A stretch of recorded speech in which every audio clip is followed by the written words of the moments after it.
안녕하세요. 서울대학교 의과대학 법의학 교실에서 학생들을 가르치고 있는 유성호입니다. 아마 어렸을 때 읽은 그 책들이 제게 영향을 주지 않았나, 조금 더 정확하고 조금 더 현장감 넘치는 책을 통한 이런 경험을 하게 해준다면 아이들이 선택할 수 있는 직업의 폭이 넓어질 거라고 생각하고요. 여기에 나오는 앞으로 나올 많은 시리즈를 보면서 아이들이 수많은 상상을 하고 나의 적성이 무엇인지 찾을 수 있는 기회를 준다는 건 부모로서 굉장히 중요한 기회를 제공하는 게 아닌가 싶습니다.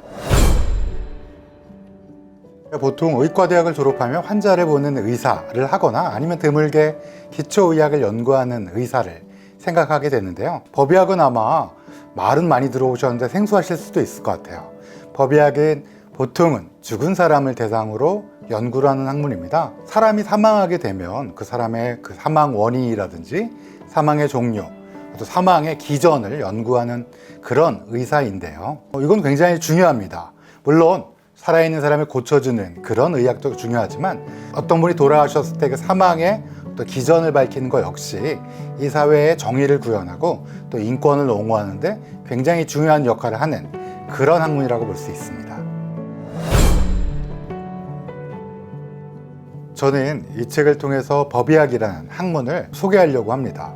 사실 법의학이란 말은 굉장히 많이 들어오셨을 텐데요. 이게 뭐다 라고 하고 좀 알기가 어려운 그런 분야예요. 이 책에서는 그 법의학이란 분야를 쉽게 소개하려고 노력했는데요. 실제 사건이 일어나서 법의학이 어떤 역할을 하는지, 또 법의학자들이 어떤 형식으로 이런 활동에 참여하게 되는지를 에피소드도 넣고 이론도 넣고 그래서 아주 흥미롭게 다뤘다고 볼 수 있고요. 이 책을 통해서 법의학이라는 학문이 이런 학문이구나 하고 알 수 있게 적었다고 저는 확신합니다.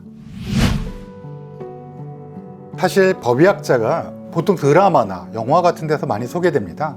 그런 미디어에서 소개되는 법의학자들은 되게 좀 멋진 모습, 그리고 단편적인 모습을 보여줄 수밖에 없어요.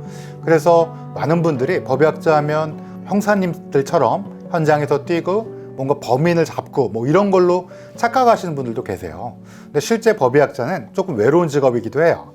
왜 그러냐 하면 죽은 사람을 대상으로 부검을 하고 그 안에서 과학적이고 뭔가 의학적인 증거를 제시해야 되는 그런 역할을 하기 때문에 어떻게 보면 혼자서 생각하는 시간도 많고요. 혼자서 어떤 현미경을 보고 생각하는 그런 시간도 많이 필요하답니다. 그래서 이 책에서는 실제로 법의학자가 어떤 역할을 하고 또 법의학자 되려면 뭘 공부하는지, 많은 분들이 의학도 공부하고 뭐 법학도 공부해야 되냐 이렇게 잘못 알고 계시는데요. 법의학자가 되기 위해서 어떤 학문을 공부하는지를 자세히, 예컨대 해부학, 병리학, 생화학, 미생물학 뭐 이런 학문들도 공부해야 된다라는 사실들도 여기 이 책에 소개하고 있습니다. 저는 이제 의과대학 들어온 것도 아주 어렸을 때부터 막 의사가 돼야겠다, 사실 이런 건 아니었고요. 그냥 좀 의사가 멋져 보인다, 그리고 뭔가 좋은 일을 할 수 있겠다라는 생각을 하고 의사가 되었는데요. 실제 어떤 의사가 될까? 예를 들면 내과 의사가 될 수도 있고 정형외과 의사가 될 수도 있고 피부과 의사도 될 수 있는데 왜 굳이 법의학을 했을까를 저도 많이 고민했어요. 근데 아마 저는 졸업하기 직전에 교수님의 수업을 굉장히 감동 깊게 들은 것도 분명히 있고요. 또 아마도 제가 어렸을 때 읽은 책들, 여러분들도 아실 것 같은데요.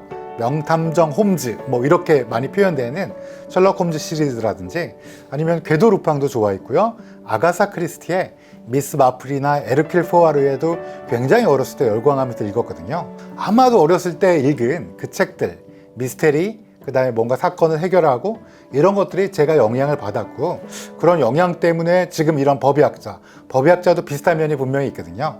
막 동적이진 않지만 앉아서 자신이 했던 부검을 통해서 실체적인 진실이 무엇인지 탐구하고 과학적인 근거를 제시한다는 면에서 탐정과 약간 비슷한 면도 있습니다. 아마 어렸을 때 읽은 그 책들이 제게 영향을 주지 않았나 이런 생각이 듭니다. 여러분들이 어떤 직업을 선택하고 나중에 어떤 인생을 살 것인지는 사실 지금은 백지 같은데요. 우리가 막 상상해 볼 수 있잖아요. 근데 그때 명상도 좋겠지만 독서를 한다면 우리의 상상은 훨씬 더 커지고 훨씬 더 풍부한 경험을 할 수 있을 것 같아요. 그런 면에서 어렸을 때 책을 읽는다는 건 굉장히 중요한, 그리고 평생을 가져갈 수 있는 마음속 그리고 머릿속에 자산을 심는 일이라고 생각합니다. 저도 어렸을 때 사실은 굉장히 책을 좋아해서 여러 가지 책들을 많이 읽었어요.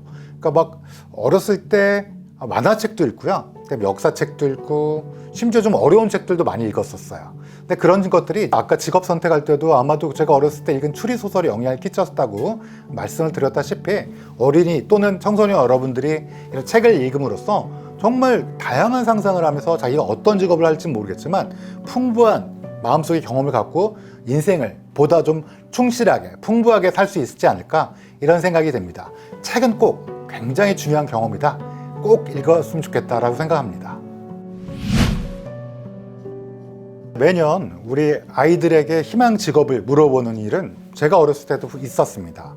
사실 직업이란 거가 충분한 정보라든지 안쪽에 있는 내밀한 이런 것들이 없이 그냥 떠오르는 이미지로 결정되는 경우가 많았어요. 옛날에는 뭐 대통령의 1인적도 있고 과학자가 1인적도 있고 뭐 의사가 1인적도 있고 연예인이 1인적도 있고 굉장히 다양한데요. 사실 이거는 어떤 제한된 정보, 예컨대 텔레비전에서 본다거나 동영상에서 본다든지 좀 멋있어 보인다든지 이런 면으로 선택하게 되는 경우가 좀 있는 것 같아요. 이런 상황에서 출판사에서 나온 10대를 위한 서울대 교양 수업 같은 책을 보면 아마 여러분들이 실제 직업을 가진 사람들이 또 실제 이것들을 연구한 사람들이 어떤 것을 하고 있는지 현장감 있게 여러분들이 직접 거기에 있는 것처럼 그리고 더 보너스에는 상상할 수 있는 여지를 주는 그런 다양한 정보가 포함되어 있습니다. 그래서 그냥 단순화된 이미지 말고 우리 아이들에게 조금 더 정확하고 조금 더 현장감 넘치는 책을 통한 이런 경험을 하게 해준다면 아이들이 선택할 수 있는 직업의 폭이 넓어질 거라고 생각하고요. 꼭 법의학자가 아니라도 좋습니다. 여기에 나오는 앞으로 나올 많은 시리즈를 보면서 아이들이 수많은 상상을 하고 나의 적성이 무엇인지 찾을 수 있는 기회를 준다는 건 부모로서 굉장히 중요한 기회를 제공하는 게 아닌가 싶습니다. 여러분 꼭 책을 통해서 다양한 경험을 통해서 본인의 인생에 있어서 어떤 길을 걸을 것인가를 결정해 보는 것도 나쁘지 않을 것 같습니다. 아니, 좋을 것 같습니다. 꼭 책을 읽어주시기 바랍니다.